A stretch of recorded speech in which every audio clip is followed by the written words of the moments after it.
Good evening, friends. Namaskar. Energy conservation and management. This national conference is organized by Indian Energy Congress and NIST, one of the leading engineering colleges from Odisha, in the collaboration of IIT Delhi. Dignitaries present here in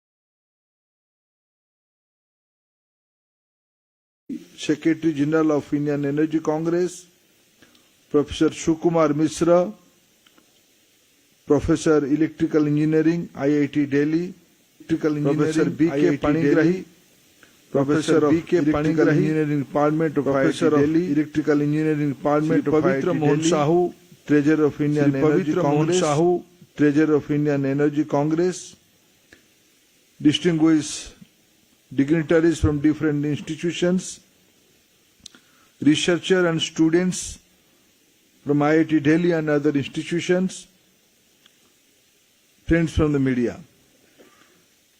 I am glad to be here in this national conference organized by Indian Energy Congress in association with NIST and IIT Delhi.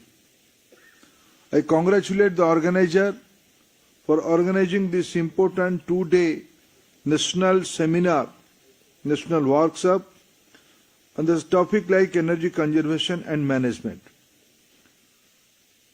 Friends, personally I believe energy conservation is a very open-ended subject. Energy is there to be consumed, not to be conserved. Yes, through efficient management, through judicious process, how do you maximize the energy utilization should be planned, should be thought over, should be pondered over. Today, I will not address the technical and technological part of energy, but as a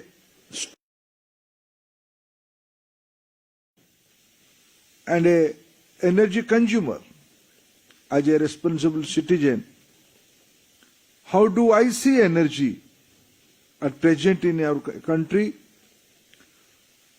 and what is my understanding of future of energy in tune of our country's economy journey. Friends, with India's 5th position in the global economy, in absolute term, India is the number 3rd energy consumer in the world. Our sources are multi-source. We are using different source of hydrocarbon, be it coal or be it crude oil, be it lignite. India is in leading position of harnessing natural renewable energy, be it hydropower sector, be it solar energy or other source of green energy. But today, India is going to play an important role in hydrogen energy. India is also a strong believer of nuclear energy.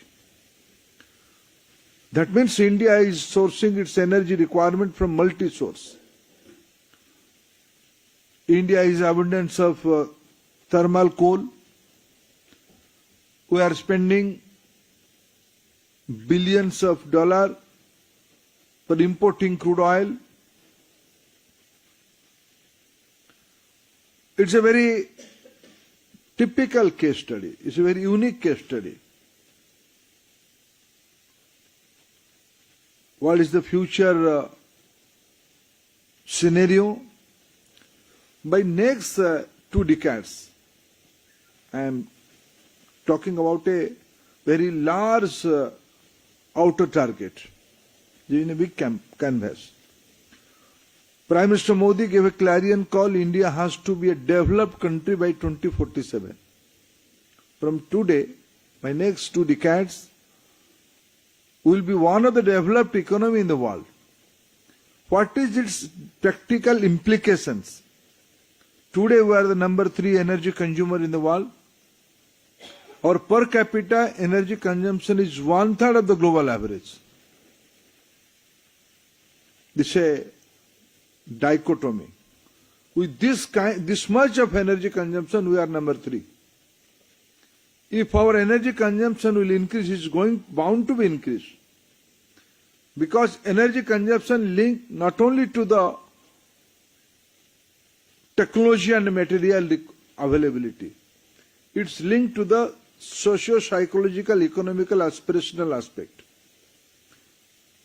Today, if I cite one example of energy consumption, in our country, if we compare the price of diesel and petrol, diesel price is cheaper in comparison to petrol.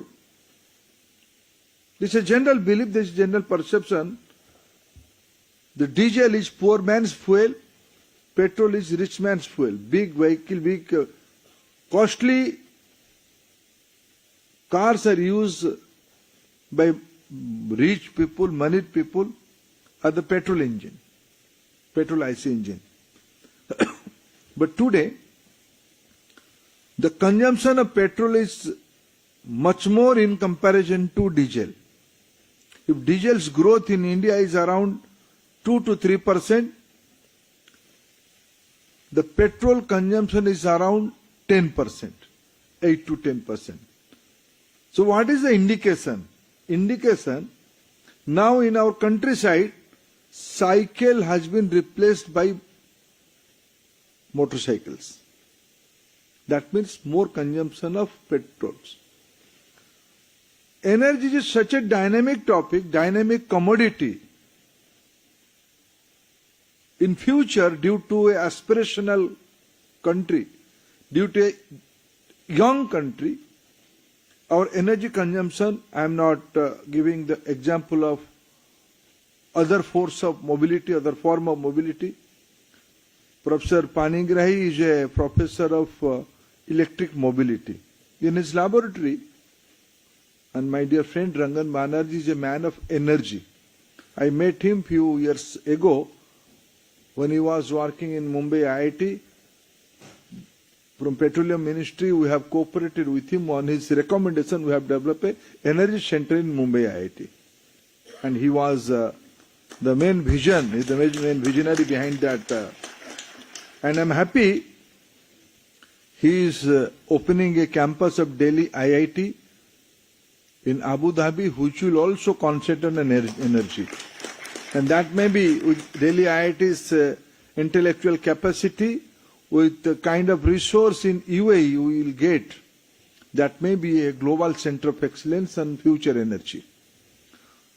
This is the reality in Indian energy scenario. Our consumption is bound to grow. We will be one of the largest energy consumer in the world, with one condition: the energy must be sustainable. Energy source must be green. Energy source must be clean. Here lies the challenge. I think Indian Energy Congress has to find out a way, with involvement of this kind of august gathering in an institution like IIT. I am happy and I am also assured. There are a lot of Engineer Prabhakar Swai has expecting policy reform from the government. Dr. Swai, I will be happy if Indian Energy Congress will do some substantive research since last 9 years. What are the energy reform done by Prime Minister Modi in the public policy domain? I was in charge of petrol and oil and gas sector. I will not go to the hydrocarbon, new licensing policy for hydrocarbon. I will cite you 2 examples where we create roadmap, pathway for more energy consumption, more efficient energy consumption, more cleaner energy consumption. When we took charge, our cooking fuel in India, every year 0.5 million people are dying due to domestic pollution. This is a figure I am quoting from WHO. Every year in the global scenario, 1.5 million people were dying. Out of that 0.5 million, only from India. So Prime Minister Modi given direction, he gave intervene. In 2014, the absolute LPG, the clean cooking fuel consumption of country was around 15 million metric ton. Today, it is 30 million metric ton, more than 30 million metric ton. The LPG consumer number was around 14 crore, 140 million. Today, the consumer number is more than 300 million. This is a step towards clean cooking fuel. This is a policy intervention. Government spend money. Government create more infrastructure. Government create more supply chains, logistic chain, more pipelines, more LPG terminals, more job, more. Professor Banerjee, Rangan Manoj was mentioning about energy sector is such a vast subject. This can create millions of new jobs. It creates new jobs. This is one example. And in the whole government, there are a lot of initiatives are there. I am citing one example. If I cite another policy reform, Prime Minister Modi gave a clarion call. We must create technology infrastructure for waste to wealth. In all kind of waste, there are carbons. We have to capture that through innovative technologies. There is no dearth of technology to capture the carbons in every particles, every living organic things. There is a information, there is a raw information. I have to quote it in a tentative form. 600 million metric ton of biomasses are available every year in Indian market. We create a policy of Satat that leads to more production of compressed biogas. Compressed biogas, primary raw material, agri residue and municipal solid waste. That means more jobs, more cleanliness, more healthy atmosphere, less health expenditure, less medical expenditure. There is a cyclic impact of clean energy, more jobs, more skills. This is a clear government intervention, policy intervention. Government is giving priority to have created International Solar Alliance. This is the Government of India's initiative, Prime Minister Modi's initiative. In the sideline of G20, we have formed the International Alliance for Ethanol. When we took charge, we are producing, there is a policy, we have to blend 10% ethanol in the petrol requirement. We are blending less than 1%. Today, our blended capacity of ethanol and petrol is around 10%. And by 2025, it will go up to 20%. B20, blend 20% ethanol and petrol will be available in the market. That means more money to farmers' pocket. More money, more new jobs, more clean fuels, less emissions. Prime Minister Modi recently organized COP28 at Dubai. Reaffirmed the commitment of India for the global community. India is not a pollutant country. So if I discuss about energy, energy is a commodity for future geopolitics. Energy is an economic commodity which will control if India, those who are in the energy business, in all kind of energy business, they all are working in India, because looking into our aspirational market, aspirational society, our energy consumption is bound to grow. Here, India is giving priority to clean energy sources. India is now in the forefront of electric vehicles initiative. 10 years ago, our per unit solar energy production cost was more than 20 rupees. Today, it is around 2 rupees. Through policy reform, through prioritizing, same way. If you go to battery, there are a lot of reforms in the battery sector. We have unbundled the precious metal rare earth to the private sector, to the new startups. We are inviting the college, IIT-like students, and when I am in the IIT, I have a piece of advice to youngsters, those who are into research, those who are into the master's program. IIT should not be known for its annual package achievement. IIT should be known for more patent which you are doing, for more successful commercial entity of those patents, especially in the field of energy. This canvas is very big, from Himalaya to ocean. From sourcing, from clean technology, from grid networking, from smart metering, from rationing, last mile distribution, microgrids, localization of grid. We can prioritize thousands area. Battery. Recently I had been to one of the innovation conclave. I found 2 IIT students, MTech IIT students, find out a solution using agri residue, Mr. Banerjee, using agri residue for a battery pack. This field of energy. The world is dearth of lithium ion. It's a very costly metal. The basic cost of the battery today is lithium ion. Its availability and its cost. Our youngsters have very successfully come out with a solution, the battery pack from agri residue. Just imagine. This is the role of IIT. This conference will be success if new idea, new challenge, what society needs.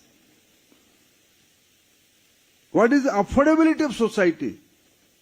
Innovation and disruption are not meant for creating problems to the society. Research and development, innovation, and from that, the disruption is meant to create ease of living, ease of operating, ease of accessing the resource by the poorest of the society, poorest of the poor segment of the society. Then only this kind of conclave will have its logical end. I am confident this kind of more conferences, patronized by institutions like IIT and NSTI, will create more social goods. I hope most of you who are present here are from IIT community. Some of them may be the researcher from other institutions. But the desk is full of Odiyas. Lot of Odiya professors, including me. It's a default, and Mr. Rangan Maharaj is not from Odisha, but by default he is Odiya. Because we Odiya count, Bengal was part of our country. Bengali also think in that way, but as proud Odiya, I think Bengal was part of in Odisha. So Mr. Banerjee is also half Odiya.